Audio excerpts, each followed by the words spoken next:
ज्ञान संपन्नम धीरदोषम परमेश्वरम नमाम्यहम्। आराध्य देव के पावन चरणों में वंदना। परम श्रद्धे परम पावन आचार्य प्रवर के चरणों में वंदना। वंदनीय साधु साध्वी वृंद, धर्म परिवार, जहां पर समय का सिर्फ इन्वेस्टमेंट और प्रतिफल के रूप में सिर्फ मौज मजा, उसे भ्रमण कहा। जहां पर समय, संपत्ति, शब्द आदि का इन्वेस्टमेंट और प्रतिफल के रूप में पैसा, प्रतिष्ठा, मौज मजा, उन्हें प्रवास कहा जाता है। और जहां पर समय, शब्द और शक्ति का इन्वेस्टमेंट और प्रतिफल के रूप में मन की प्रसन्नता, चित्त की निर्मलता, समाधि और सद्गुणों की प्राप्ति, उसे यात्रा कहा जाता है। भ्रमण तो बंधुओं पशुओं को भी सुलभ है, प्रवास तो एक गृहस्थ को भी सुलभ है, पर यात्रा तो एक साधक के लिए ही है। और महासाधक परम पावन आचार्य प्रवर प्रलंब यात्रा करते हुए गुजरात के प्रथम मर्यादा महोत्सव हेतु कच्छ में पधारे हैं।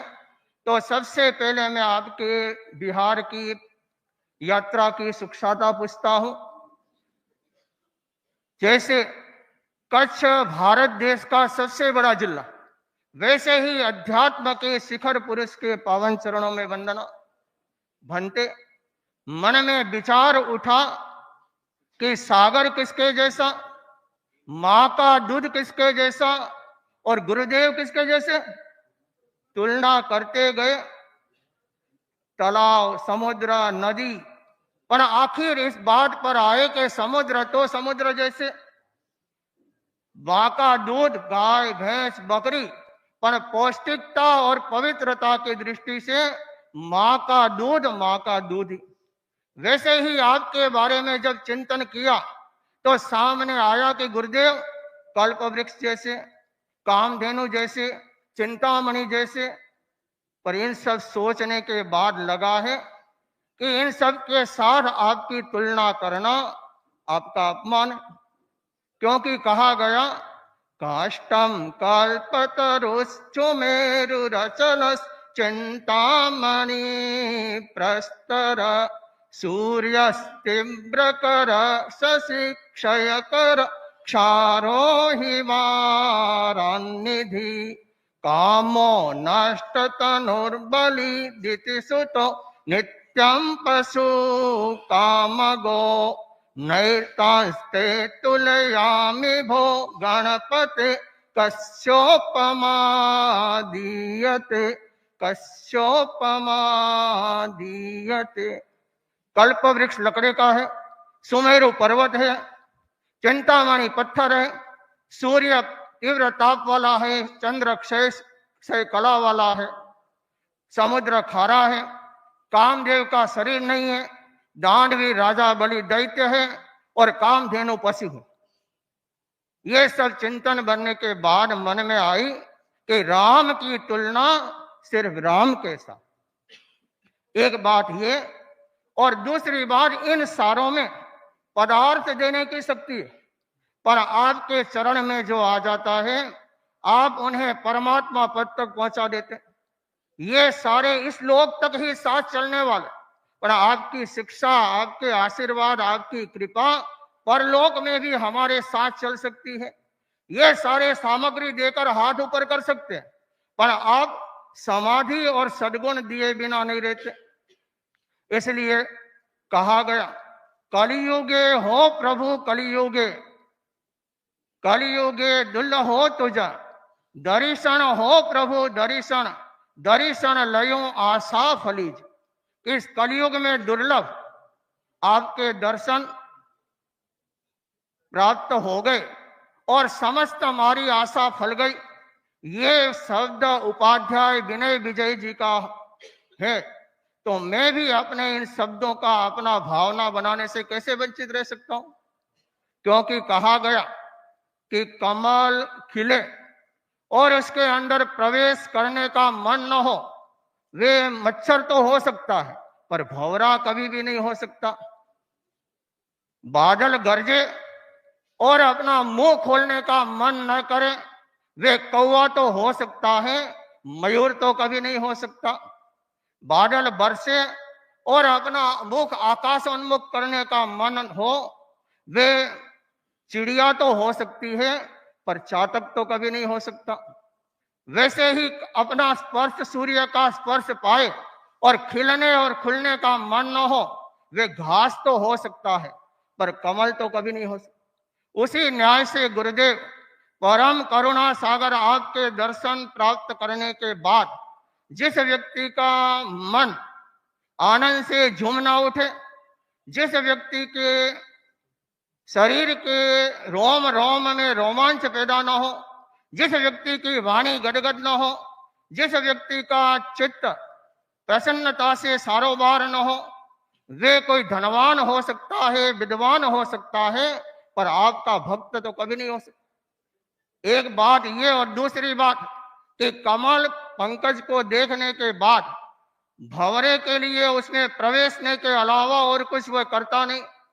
बादल गरजने के बाद मयूर अपना टहुका करने के अलावा और कुछ सोचता नहीं है।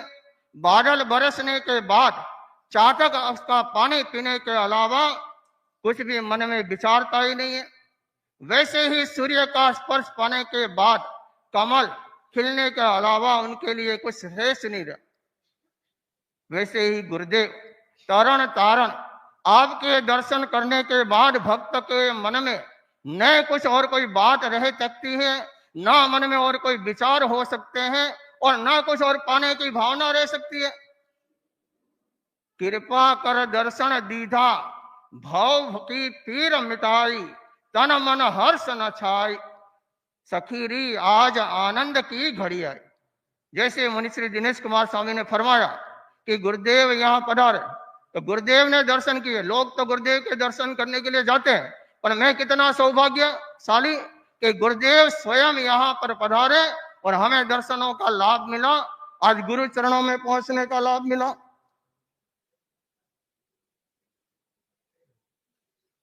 एक भिखारी रोड के ऊपर बैठा था, वहां से पसार होर से करोड़पति सेठ की ओर वे किस दृष्टि से नजर करता है कि वे मेरी संपत्ति की याचना को समझे, दरिद्रता की भावना को समझे, मेरे मन में रही भावना को समझे और अपने पास रही कुछ संपत्ति में से मुझे दे तो मेरा दरिद्र दूर हो सकता है। पर वे भिखारी सिर्फ दाता को, सेठ को दाता या दयालुता की दृष्टि से देखने से उनके दुख और दारिद्र्य दूर नहीं होते। दुख और दारिद्र्य तभी दूर होते हैं कि जैसी दृष्टि भिखारी की है वैसी ही दृष्टि उस सेठ की भी बन जाए। तब त्वं माता में त्रिभुवन गुरो, त्वं पिता त्वं च बंधु, त्वं मे मित्रं त्वमसि शरणं, त्वं गतिस्त्वं धृतिर्मे, उद्धर्ता त्वं भवजलनिधिर्, निवृतो त्वं च धर्ता, त्वत्पुण्यान्यं किमपि मनसा संश्रये गुरुदेवं, संश्रय गुरुदेवं। गुरुदेव हम दोनों संत आपकी शरण में। गुरुदेव पद्म पुराण में आता है कि व्रत, दान, तपस्या आदि के द्वारा भगवान श्री हरि को उतनी प्रसन्नता नहीं होती जितनी प्रसन्नता माघ महीने में किए जाने वाले स्नान से होती। क्योंकि कलयुग में, सतयुग में तपस्या को, त्रेता युग में दान को, द्वापर युग में भगवत भजन को और कलयुग में दान को उत्तम मान, पर माघ महीने में किए जाने वाले स्नान को सर्व युगों में श्रेष्ठ माना गया। हम अति सौभाग्यशाली हैं कि लोग तो महाकुंभ में उधर जा रहे, पर हमें इस महा युग प्रधान आचार्य प्रवर के चरणों में आत्म स्नान करने का अवसर मिलेगा। और अनुशासन पर्व, महाभारत के अनुशासन पर्व में आता है कि माघ महीना की अमावस्या के दिन प्रयागराज में 3 करोड़ और 10,000 अन्य तीर्थों का समावेश होता है।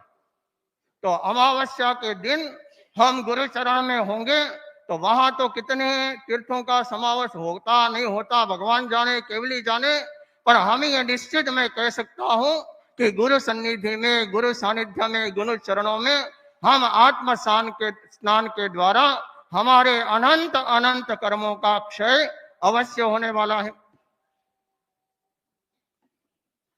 गुरुदेव, आपके बारे में मेरे मन में एक धारणा बनी हुई कि जो व्यक्ति आपके चरण पकड़ लेता उसके जीवन में कोई दुख नहीं रहता, ना आए उसके जीवन में कोई दुख, ना रहे दरिद्र, ना प्रतिकूल बने स्वजन, और ना बनना करे तिरस्कार या अपमान का भाग। पर जब स्वयं के जीवन को देखता हूं तो मेरे जीवन में रोग है, सांसारिक रूप से एक पैसा है नहीं तो दरिद्र है, अपमान का भोग भी जीवन में पन्ना पड़ा, और अपनों का क्या।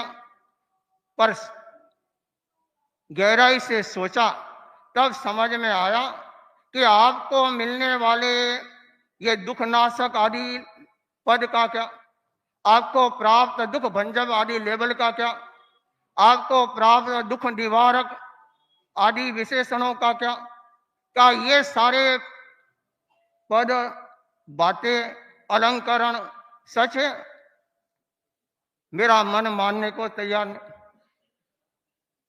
और क्या ये सारी बातें झूठ है? अपने जीवन के अनुभव के आधार पर वे बातें स्वीकारने के लिए भी मेरा मन तैयार नहीं। कैसी विशेषता कि आपको सच मान नहीं सकता और स्वयं को गलत कह नहीं सकता, पर फिर भी जब गहराई से चिंतन किया, या ये कहें कि मंत्री मुनिश्री के आशीर्वाद से, आपकी कृपा से ये उत्तर मिला कि आपके चरण जो पकड़ लेता है उस व्यक्ति के जीवन में दुख दुख रूप में नहीं रहता। कैसी करुणता आपकी कि उस व्यक्ति के नरक समान दुख भी स्वर्ग में के रूप में परिवर्तित हो जाते।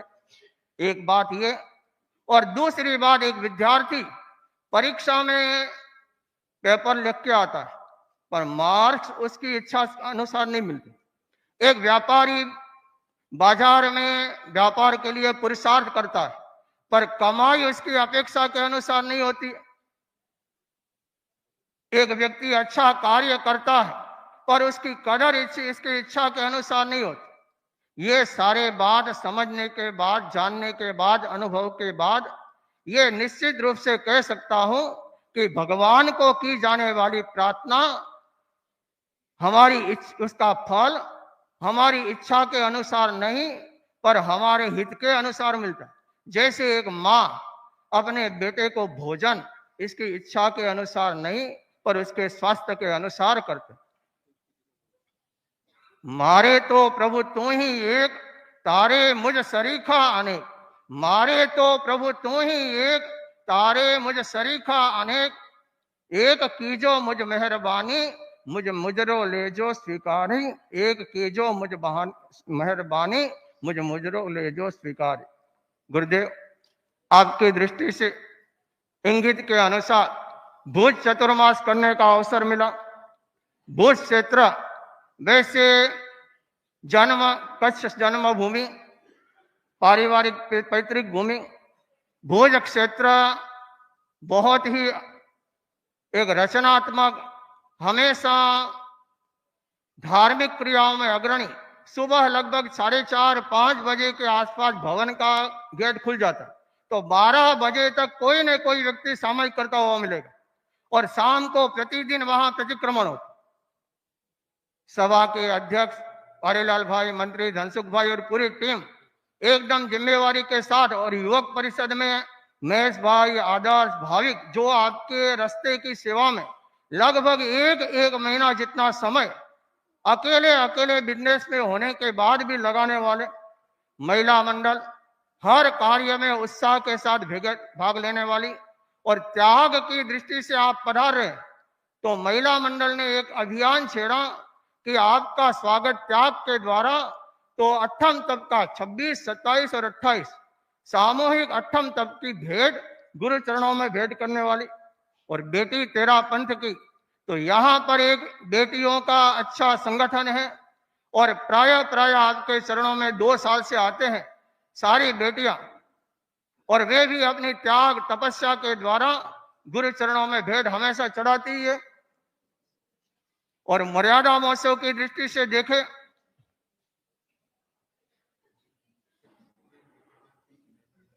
मर्यादा महोत्सव की दृष्टि से गुरुदेव वहां पधारने वाले, तो गुजरात का पहला मर्यादा महोत्सव भुज के लोगों में, समग्र जैन समाज में एक उत्सव और उमंग का वातावरण।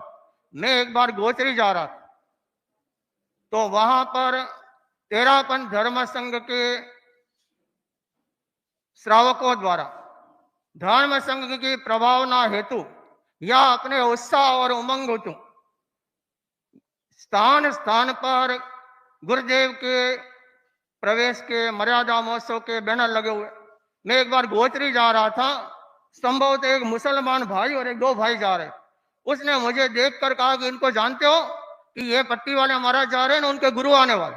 तो एक आम जनता में भी अभी ये बात है कि आचार्य महाश्रमण जी मर्यादा महोत्सव करने के लिए भुज पधारने वाले हैं, और विशेष रूप से मुनि विपुल कुमार जी के का उनका भी पूरा चतुर्मास में साथ रहा, समाधि रही। आपकी कृपा से हम दोनों अब आपके शरण में हैं, आपकी शरण में हैं, आपकी शरण। ओम। ये तो भुज से पहले का भाषण है, भुज का भाषण बाकी है अभी तक।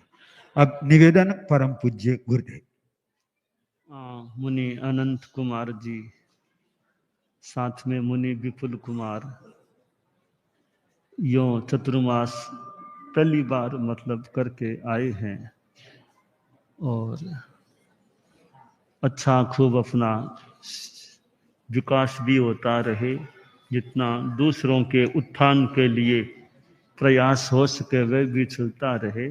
स्वास्थ्य का भी ध्यान रखें, खूब धर्म प्रभावना करने का प्रयास करें। बनते हाँ आचार्य श्री महाश्रमण जी मर्यादा महोत्सव प्रवास व्यवस्था समिति के द्वारा आज केजी राठौड़ विद्यालय के अध्यक्ष श्री हरगोविंद भाई चौहान एवं